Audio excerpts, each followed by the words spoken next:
Assalamualaikum warahmatullahi wabarakatuh. Perkenalkan, nama saya Muhammad Abdul Aziz dari Prodi Akuntansi kelas 24 AKC. Di sini saya akan menyampaikan review materi pra puncak. Pertama-tama, marilah kita panjatkan puji dan syukur kehadirat Allah Subhanahu wa Ta'ala yang telah memberi kita kesehatan jasmani maupun rohani. Salawat serta salam kita panjatkan kepada Nabi besar Muhammad SAW, serta tidak lupa kepada rekan-rekan yang saya cintai. Yang pertama itu ada materi program studi akuntansi yang disampaikan oleh Ibu Heliani. Jadi Ibu Heliani itu menjelaskan tentang sejarah program studi akuntansi. Program studi akuntansi di Universitas Nusa Putra resmi didirikan pada 2 Februari 2018 berdasarkan keputusan Menteri Riset, Teknologi dan Pendidikan Tinggi. Awalnya Universitas Nusa Putra bertransformasi dari Sekolah Tinggi Teknologi Nusa Putra di Sukabumi menjadi universitas dengan total 12 program studi akuntansi, termasuk akuntansi. Program ini didukung oleh Yayasan Perguruan Nusa Putra Sukabumi dan telah berkembang menjadi salah satu program yang kompetitif di bidangnya.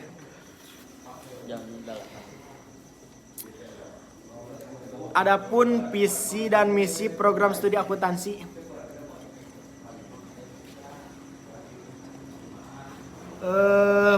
Visi program studi akuntansi yaitu menjadikan program studi sarjana unggulan di bidang keuangan, perpajakan, audit dengan karakteristik inovatif, religius dan berdaya saing global pada tahun 2043. Adapun misi program studi akuntansi, yang pertama, mengembangkan kompetensi profesional melalui pendidikan berkualitas. Yang kedua, meningkatkan kemampuan daya saing global. Yang ketiga, memperkuat inovasi dalam pembelajaran berbasis riset. Yang keempat, memberikan kontribusi ilmiah kepada masyarakat. Yang kelima, mengintegrasikan nilai sosial dan religius dalam pengajaran. Terus ada sistem dan kurikulum. Kurikulum Prodi Akuntansi 2024 dirancang untuk memenuhi kebutuhan pasar kerja dengan fokus pada 1. Pelatihan akuntansi terapan. Yang kedua, audit berbasis risiko. Yang ketiga, penguasaan perangkat lunak akuntansi seperti Jahir Akunting. Yang keempat, brevet pajak A dan B untuk meningkatkan kompetensi mahasiswa di bidang perpajakan.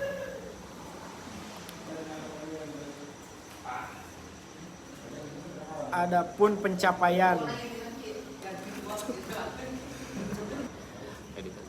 pencapaian program studi akuntansi.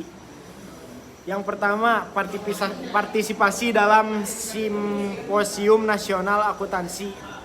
Yang kedua, ada presentasi dalam konferensi internasional untuk pendidikan akuntansi. Yang ketiga, ada penerimaan hibah penelitian dari DRTPM Dikti, termasuk hibah penelitian dosen pemula dan hibah penelitian fundamental reguler.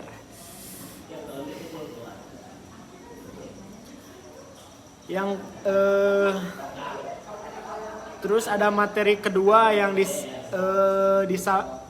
materi kedua, sistem pendidikan tinggi di Indonesia dan di Universitas Nusa Putra, yang disampaikan oleh Bapak Gia Yosef Gunawan.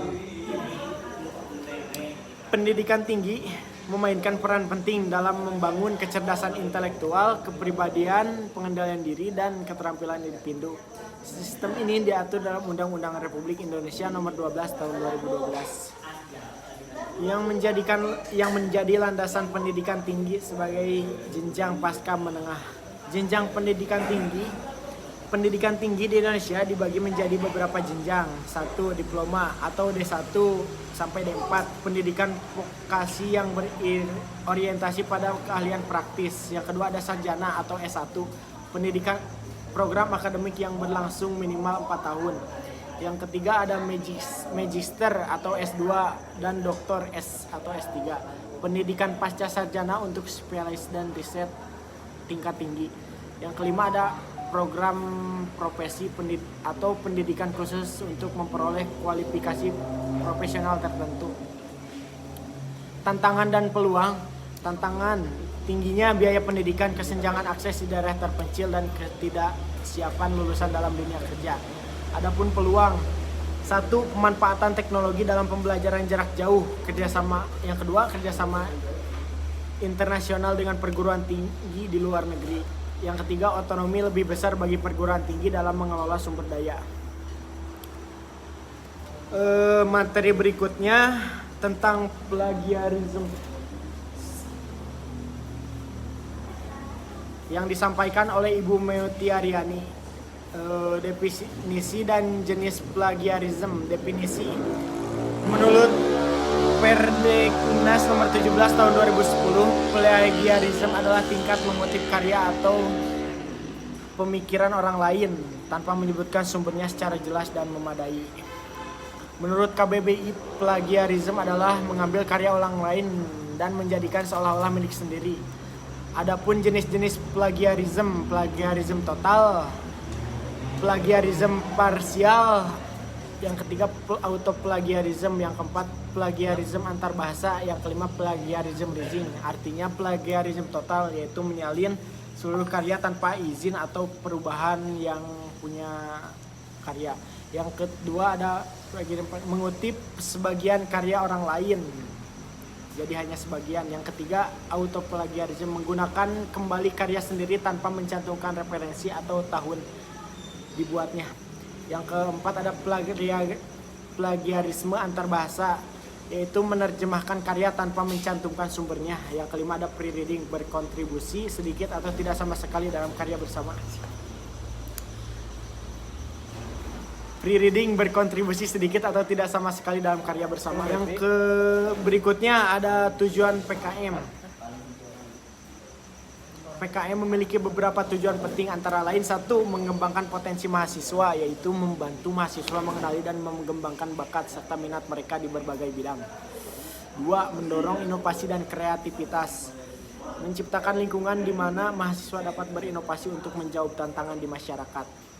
Yang ketiga ada menanamkan kemampuan berpikir kritis, yaitu meningkatkan kemampuan mahasiswa dalam menganalisis dan memecahkan masalah kompleks secara mandiri. Yang keempat ada menghubungkan teori dan praktik atau memberikan kesempatan kepada mahasiswa untuk menerapkan ilmu yang dipelajari di kampus maupun di kehidupan nyata. Jenis-jenis program PKM. PKM memiliki berbagai kategori program yang dirancang untuk menjawab minat dan kebutuhan mahasiswa. Yang pertama ada PKM RE, riset etika, yaitu fokus pada penelitian eksperimental di bidang sains atau eksakta. Yang kedua ada PKM HRSH, riset sosial humaniora, yaitu berorientasi pada penelitian terkait isu-isu sosial, budaya, dan humaniora.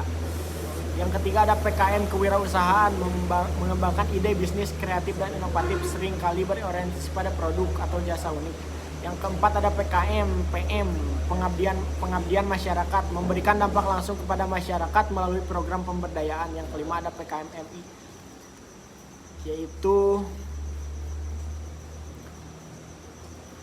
penerapan iptek, fokus pada penerapan teknologi atau hasil riset untuk membantu perusahaan, lembaga, atau masyarakat. Yang keenam ada PKM karya cipta, menghasilkan produk baru atau inovasi yang memiliki manfaat praktis. Yang ketujuh ada PKM KI, karya inovatif, menekan suatu inovatif untuk solusi masalah tertentu. Yang kedelapan ada PKM Vigika atau video gagasan konstruktif, yaitu pembuatan video edukatif yang menginspirasi dan memberikan solusi konstruktif. Yang kesembilan ada PKM GFT, gagasan futuristik tertulis, yang artinya penulisan ide atau konsep tentang masa depan seringkali berbasis prediksi tren global. Yang ke-10 ada PKM AI, artikel, fokus pada publikasi artikel berdasarkan hasil penelitian ilmiah. Kesimpulannya Jadi kesimpulan pada PKM adalah platform yang luar biasa bagi masyarakat untuk mengembangkan kemampuan, mengeksplorasi potensi, dan memberikan kontribusi nyata kepada masyarakat. Dengan berbagai jenis program yang ditawarkan, mahasiswa memiliki banyak peluang untuk berinovasi sesuai minat dan mungkin sekian video dari saya tentang mereview materi pra dan puncak PHK. Kurang lebihnya mohon dimaafkan karena manusia tidak luput dari kesalahan. Kesempurnaan hanya milik Allah Subhanahu wa taala. Terima kasih. Wassalamualaikum warahmatullahi wabarakatuh.